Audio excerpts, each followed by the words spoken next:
इसके अंदर जैसे ही डायग्राम में देख लो, यहाँ आपके दे रखा है ए, बी, ई, यहाँ सी है और यहाँ डी है। और इसने जो दे रखा है, थोड़ा सा ये ध्यान रखना होगा, मैंने पहले भी कहा, आपने लिख भी रखा है। गिवन इसने कहा कि ये एंगल और ये एंगल दोनों मिला करके 70 दे रखे हैं। गिवन में angle AOC plus angle BOE equal to 70 degree and angle BOD equal to 40 degree. Angle BOE आपको फाइंड करना है और एक जो है रिफ्लेक्स एंगल COE फाइंड करना है। रिफ्लेक्स एंगल, थोड़ा इसमें एक नया वर्ड है, ध्यान रखना, ठीक है। तो इसके अंदर जो ये और ये यानी कि AOC प्लस BOE, ये और ये दोनों मिला करके आपके पास दे रखा है 70, और CO ये कौन सा BOD, ये BOD जो है आपके पास दे रखा है 40 डिग्री। अब इस 40 डिग्री से आप ये कह सकते हैं, ध्यान से समझना इस बात को, ये और ये वर्टिकल अपोजिट है, हमने अच्छे तरीके से बात की है ना, तो ये हो जाएगा 40 डिग्री वर्टिकली अपोजिट वाले रूल्स से, ठीक है। अब ये आ चुका और ये कह रहा है कि दिस प्लस दिस 70, ठीक है। तो आप कह सकते हो कि 40 प्लस ये हमारे पास पता नहीं है, लेकिन दोनों मिला करके 70 हो रहे हैं, हम इसको x नाम देते हैं। तो इसके अंदर ये x और ये दोनों मिला करके 70 हो रहे हैं। अब ये बन गया लीनियर इक्वेशन। देखिए 9th क्लास के लेवल पर आने के बाद में कॉमन छोटे छोटे जो लीनियर इक्वेशन होते हैं 1 वेरिएबल वाले, वो सोल्व करना आना चाहिए। तो ये x निकालेंगे तो ये 70 minus 40, this implies x equal to ये आ जाएगा 30, यानी आपके ये वाला एंगल जो आ गया वो 30 आ गया। अब आप देखो ये और ये दोनों मिल करके और आपके 70 हो रहा है जो इसने कहा। अब हम बात करें ये वाला एंगल, ठीक है, इसको हम ले लेते हैं, कोई भी नया नाम दे देते हैं Z, ठीक है। तो आप देखो कि इसमें ये फर्स्ट केस में अपन ने ये काम किया। अब सेकंड पार्ट जो है इसका, उसके अंदर आप देखें बाई लीनियर पेयर है ना, वो ध्यान रखना। देखो लीनियर पेयर मतलब एक स्ट्रेट लाइन पर जो एंगल बनता है वो 180 होता है ना। तो ये आपके यहाँ से ये स्ट्रेट लाइन ये पूरा मिला करके 180 होना चाहिए, और ये पूरा जो एंगल है वो 3 पार्ट में डिवाइडेड है ना, 1, 2 और 3। तो इन तीनों को अगर जोड़ें तो कितना आना चाहिए, 180 है ना। तो ये आपके हो जाएगा 40 plus Z plus 30 equal to 180। अब इसमें फिर लीनियर इक्वेशन आ गया है 1 वेरिएबल, ये एक जो Z निकालना है, आप इन दोनों को प्लस कर लें पहले तो ये 70 180 और इससे Z निकालेंगे तो ये 180 माइनस 70, ये शिफ्ट करने वाली बात, तो ये हो जाएगा 110। ये आपके Z वाला एंगल आ गया। अब यहाँ इसने पूछा क्या था, BOE BOE, तो ये हमारा एक एंगल तो पहले आ चुका है ना, ये आपके BOE जो है वो तो आपके 30 डिग्री आ गया, एक आंसर ये आ गया। फिर इसने कहा कि आप रिफ्लेक्स, तीसरा पार्ट रिफ्लेक्स एंगल वो है अपने COE। देखना, ध्यान देना, जिसके लिए नया है ना, जो मतलब कुछ चीज़ें ऐसी है जो आपको ध्यान रखनी होगी। रिफ्लेक्स का मतलब पहले तो इसको पकड़ो आप कि COE यानी इस Z का, COE कौन सा Z है, आपको Z का रिफ्लेक्स निकालना है, ठीक है ना, यानी कि रिफ्लेक्स ऑफ Z।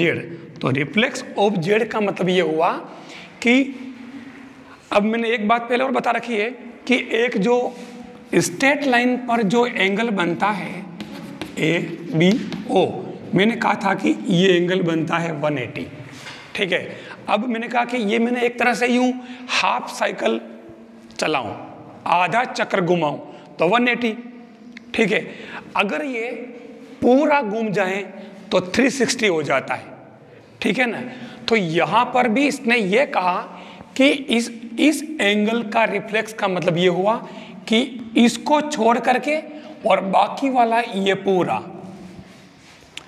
इसको छोड़ करके ये बाकी वाला पूरा आपको निकालना है, वो कहलाता है रिफ्लेक्स, ठीक है। तो वो कितना हो जाएगा, z इक्वल टू हमारे इसको छोड़ना है तो आप z क्या है, रिफ्लेक्स ऑफ z,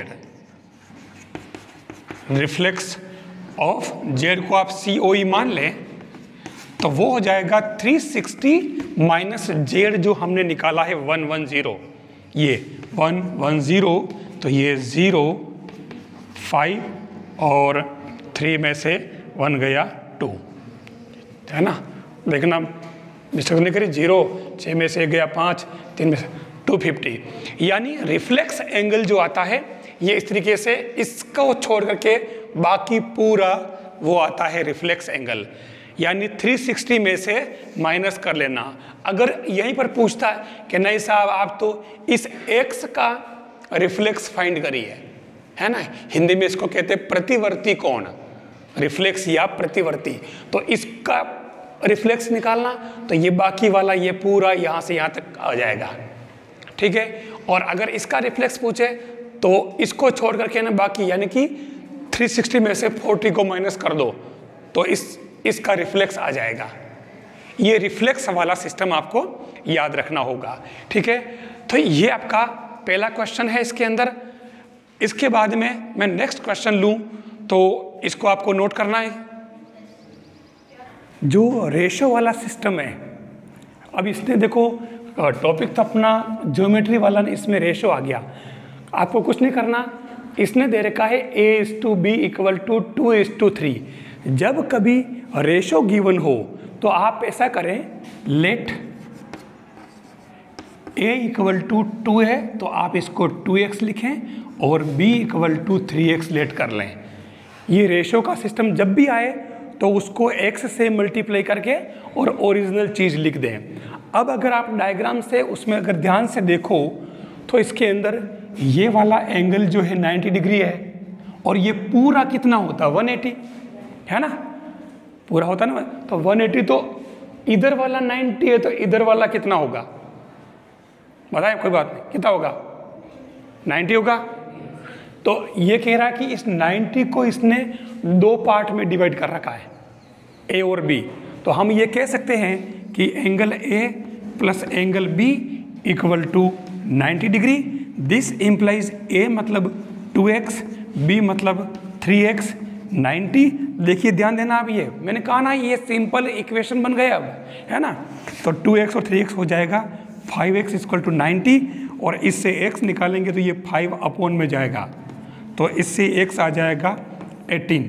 मतलब आपके एंगल A जो आएगा 2x यानी कि 2 इंटू एक्स की वैल्यू 18 यानी कि 36 और B की वैल्यू आएगी 3x तो 3 इंटू 18 तो ये 54, यानी आपके एंगल A आ गया, एंगल B आ गया।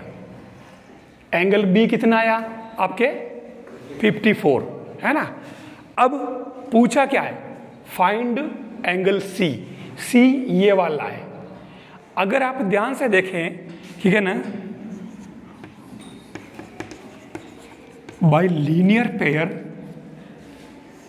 B plus C equal to 180। देखो डायग्राम से, देखिए समझना जरूरी है।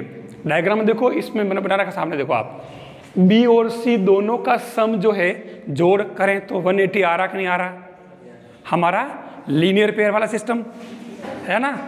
ये भी तो एक स्ट्रेट लाइन है तो 180 डिग्री हो जाएगा, तो ये और ये दोनों मिला करके। अब यहाँ पर B कितना है 54 प्लस C 180। अब यहाँ C निकालना, फिर ये 1 वेरिएबल वाला इक्वेशन आ गया है। ये आपको ट्रांसपोज करना, हिंदी में इसको कहते हैं पक्षांतर करना, यानी अपन किसी टर्म का पक्षांतर करते हैं, ट्रांसपोज करते हैं, शिफ्ट करते हैं तो उसका साइन चेंज होता है, ये आपको ध्यान रखना पड़ेगा। तो ये इम्प्लाइज C निकालेंगे 180 minus 54 this implies C equal to, ये 10 में से 4 गए 6 या 7 में से 5 गए 2, ये सी आपके आ गया। ये आपके इसका आंसर है। और सी पूछा था इसने। मैंने अभी तक इसमें जो जो प्रॉपर्टीज यूज़ की थी उसमें मैंने क्या किया, मैंने जो आपको रूल्स बताए पहले कि एक स्ट्रेट लाइन पर एंगल बनता है 180, ठीक है, और किस तरीके से हाफ किया तो 90 हो गया, तो ये इससे आपको समझ में आ गया। मैंने इससे अलग कुछ नहीं लिया है। एक बात नहीं आई थी, वो रेशो वाली, अनुपात वाली। जब भी रेशो आए मैंने बताया आपको क्या करना, उसको x में लिख देना, 2x और 3x। कोई जरूरी नहीं 2x 3x, आप 2y 3y कर सकते हो, कुछ भी ले सकते हो आप, ठीक है। ये क्वेश्चन तो बना ऐसा। फिर मैं एक क्वेश्चन और ले लेता हूँ, देखिए। अच्छा, ये लेने से पहले मैं इस पर एक जो खास बात आती है वो भी बताना चाह रहा हूँ। सवाल अगला मैं बाद में लूँ, पहले आप देखें। जैसे ये दे रखा इस तरीके से, ये अब यहाँ पर ये O, AB, C और D, और यहाँ दे रखा है आपके 2x + 1, यहाँ दे रखा 3x + 4, और यहाँ दे रखा है x, ठीक है ना। और बड़े ऊपर लिख लेते हैं इसके अंदर x + 5। देखिए चेंज किया क्वेश्चन मैंने मेरे मन से, ध्यान देना, ठीक है ना। अब ऐसे क्वेश्चन में ये कहता है कि आपको ये वाला एंगल फाइंड करना, कौन सा, BOC, angle COD, angle DOA, सब निकालने, 3 एंगल निकालने हैं, ध्यान देना है ना। तो इसके लिए हम सबसे पहले स्टार्ट कहाँ से करें, इसके लिए हम लीनियर पेयर पर जाएंगे। तो ये हो जाएगा बाई लीनियर पेयर, तो ये हो जाएगा ये प्लस ये इक्वल टू 180, है ना। तो ये क्या बन जाएगा, सबसे पहले लिख दो आप x + 5 + 3x + 4 + 2x + 1 equal to 180। ये रूल्स दिमाग में आ रहा है, तीनों एंगल्स को जोड़ दिया है और कुछ नहीं किया, ठीक है। अब यहाँ ये कैलकुलेशन है, इसको फिर ये 1 वेरिएबल का सिंपल इक्वेशन, तो इसमें सोल्व करना मुझे मालूम है कि बहुत सारों को पता नहीं है, ठीक है। हाँ, लेकिन मुझे पता है और मेरे साथी बहुत सारे और हैं, उनको भी पता है, ठीक है। हम सबसे पहले इसमें x वाले टर्म को एक साथ प्लस कर लेते हैं। तो 1x 3x 2x, ये हो गया 6x, फिर 5 4 1, ठीक है, 5 4 1, इनको अलग करना पड़ेगा। देखिए ध्यान रखना है, ये बिना x वाले अलग है ना। तो ये 5 ने 4 9 ने 1, हाँ ये आ गया। अब वही वाली बात, 6x इक्वल टू 180 माइनस 10, जैसे मैंने इधर शिफ्ट किया था उधर ये किया, 6x इक्वल टू 170। अब आपको इसमें x से इसको डिवाइड करना, तो जो भी आएगा, अब यहाँ क्योंकि मैंने मेरे मन से लिए डिजिट, ठीक है ना, और पूरे कट नहीं रहे। जनरली आपके एग्जाम में जो क्वेश्चन आता है उसमें ये जैसे 6 आया तो ये 6 से वो डिजिट कट जाएगी, कोई प्रॉब्लम वाली बात नहीं है, ठीक है। मेरे कट नहीं रहे तो मैं इसको ऐसे लिख देता हूँ, x की वैल्यू ये कितनी आई, x की वैल्यू 3 और ये कितने होंगे 5 और 8, यानी कि 85/3, मतलब डिग्री में जो आएगा x की वैल्यू वो किस में आएगी, पॉइंट में आएगी। अब हमारे पास ये x की वैल्यू आ गई। अब अगला काम क्या है, अब उसने जो एंगल पूछा है, जैसे सपोज आपको एंगल निकालना ये वाला, ठीक है, तो उस केस में आपके एंगल AOD ये कितना x + 5 है, तो आप x की जगह क्या पुट करेंगे, 85/3 + 5। अब देखो ये आप यहाँ जोड़ बाकी में उलझ जाओगे तो आपके यहाँ दिक्कत नहीं, मैंने कहा ना यहाँ सीधी कोई नंबर आएगी, आपके सीधी नंबर आएगी, कोई दिक्कत वाली बात नहीं है, जिससे ये 3 से ये डिवाइड हो जाएगा पूरा, और हो जाएगा तो फिर तो उसमें ये खाली प्लस ही करना रहा, फिर तो कोई दिक्कत नहीं है ना। तो अपन कर लेते हैं 15 और 85, ये 100/3 आ रहा है, तो ये 33/30 33.34 डिग्री। ठीक है, फिर आपको ये नहीं है कोई जरूर नहीं, आप खाली 100/3 कर देना, 100/3 डिग्री। वैसे आपके तो डिजिट पूरे कट जाएंगे। फिर हम सेकेंड वाला जैसे मान लो ये वाला निकालना हो BOC, तो ये क्या बन जाएगा आपके 2x + 1। ठीक है, या फिर एक काम करो, चलो बता देता हूँ ये भी, तो 2 × x की वैल्यू जो है, यानी x की वैल्यू किसके लिए निकाली, हमें x की वैल्यू यहाँ रख करके तीनों एंगल निकालने पड़ेंगे, इसलिए हमने x की वैल्यू निकाली है, ये ध्यान रखना। ठीक है, तो 2 × x की जगह आपके 85/3 + 1, तो ये हो जाएगा, डबल करो तो 170 + 3/3 यानी कि 173/3, ये आ जाएगा ये वाला। डिवाइड नहीं करो तो चलेगा। फिर एक लास्ट कौन सा बचा, ये वाला कौन सा, DOC। अच्छा एक पता है, इस एंगल को DOC बोला जाए या COD बोला जाए, दोनों सेम है। ये 3x + 4 है, ध्यान रखना। ठीक है ना, = 3x + 4, 3 और x की वैल्यू हमारे 85/3 और +4। देखिए यहाँ थोड़ा फायदा हो गया, यहाँ 3 से 3 कैंसल, 85 + 4 ये 89 डिग्री। ये इस तरीके से हमारे पास तीनों एंगल आ चुके हैं। इनके साथ में मैंने एक एग्जाम्पल जो है ये मैंने मेरे मन से बता दिया है। ठीक है, ये क्वेश्चन इसका पार्ट नहीं है, ये पूरा क्वेश्चन अलग हो गया। ठीक है, लेकिन ये मैंने मेरे मन से बनाया है क्वेश्चन, क्योंकि इसकी ज़रूरत आगे पड़ रही है। ठीक है, अब आप इन दोनों को नोट कर लें। जो 4th वाला क्वेश्चन है, 3rd वाला क्वेश्चन नंबर ये 3rd है, और इसके अंदर इसने कहा कि जो गिवन है PQR = PRQ, ये दे रखा है। मतलब ये वाला एंगल और ये वाला दोनों सेम दे रखा है, और दे रखा तो हम इसको कुछ भी मान लेते हैं। जब दोनों सेम है तो अपन दोनों x मान लेते हैं। ठीक है, फिर इसने कहा प्रूव क्या करना, देखिए ध्यान देना, टू प्रूव, यानी ये बाहर वाले एंगल है जो ये बराबर यूं कह रहा है। ठीक है ना, इसने कहा कि एंगल PQS = एंगल PRT, ये कह रहा है। अगर हम इन दोनों को अलग अलग नाम दे दें, मैं इसको y लिख दूं और इसको z लिख दूं, हालांकि इसने कहा है कि ये दोनों बराबर ये लाना है। ठीक है, अब बराबर लाना है। ठीक है, तो y और z दोनों अगर इक्वल आ जाए तो हमारा क्वेश्चन हो गया। इसने कहा कि प्रूव दैट PQS = PRT, ये प्रूव करना है। तो मैंने यहाँ इन दोनों को पहले अलग अलग लेट किया, क्योंकि हमें पता नहीं है कि बराबर है कि नहीं है। अब हम करके देखेंगे कि y और z दोनों बराबर है कि नहीं है। ठीक है, y मतलब ये वाला एंगल और z मतलब इधर वाला एंगल। तो अब इसके अंदर जो चीजें हम जानते हैं वो आपको समझ आ गई बात। मैंने दोनों को x क्यों माना, क्वेश्चन में दे रखा है PQR = PRQ, इधर वाला ने दोनों बराबर है, तो इसने कह दिया पहले कि बराबर है, तो हम इन दोनों को x मान लेते हैं। लेकिन जो बराबर लाना था, सिद्ध करना था, प्रूव करना था, उसको हमने अलग अलग माना। हम बाद में दोनों बराबर कर लेंगे तो हम कहेंगे कि हाँ हो गया। अब हम चलते हैं, ध्यान से देखना, 8Q लीनियर पेयर यूज करते हैं।